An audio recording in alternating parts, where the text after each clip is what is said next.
Diana was very close to her two sons, and despite facing many problems in her life, she gave her undevoted love to Harry and William.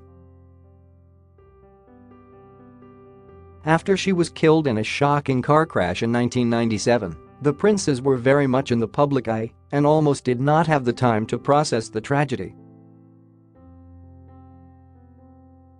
Harry has previously told of how he bottled up his grief for nearly 2 decades after her death and only revealed in 2017 he was still struggling to come to terms with the loss.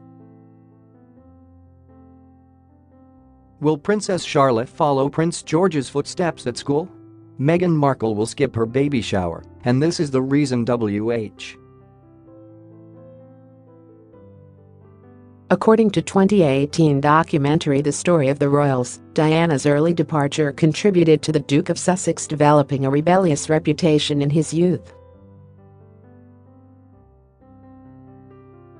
He was infamously pictured dressed as a Nazi in 2005, and in 2012, he was photographed naked in a Las Vegas hotel after a game of strip billiards. Royal correspondent Chris Connelly said, "He did a lot of stuff that was really not cool, not for a royal, not for anybody."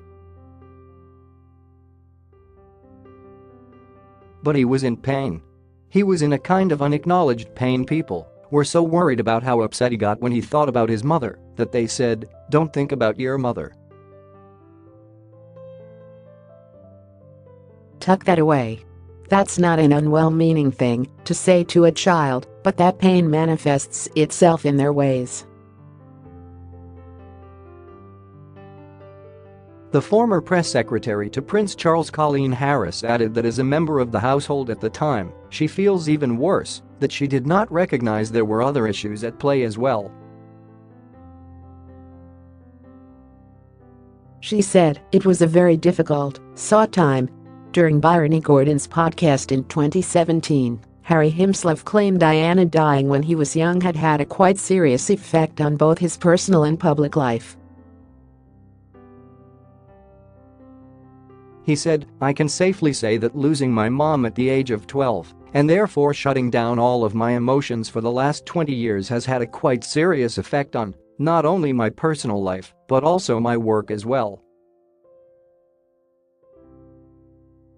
And it was only 3 years ago, funny enough, from the support around, and my brother and other people saying you really need to deal with this. It's not normal to think that nothing has affected you. In the long run, Prince William, who is 3 years older than Harry, coped better with the loss, although at the time he said he felt very angry and found it very difficult to talk about his mother's death. His job may have helped him deal with his emotions, as for much of his working life he has been called to the aftermath of traumatic incidents as an RAF search and rescue helicopter pilot or an air ambulance flyer.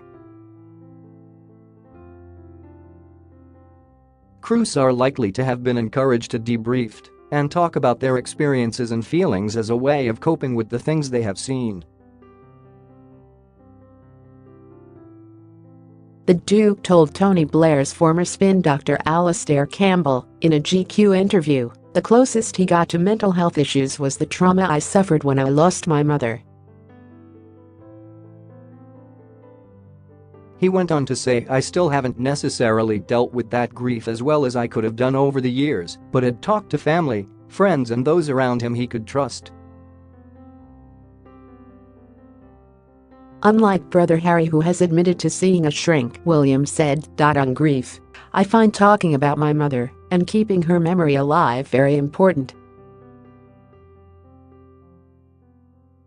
I find it therapeutic to talk about her and to talk about how I feel."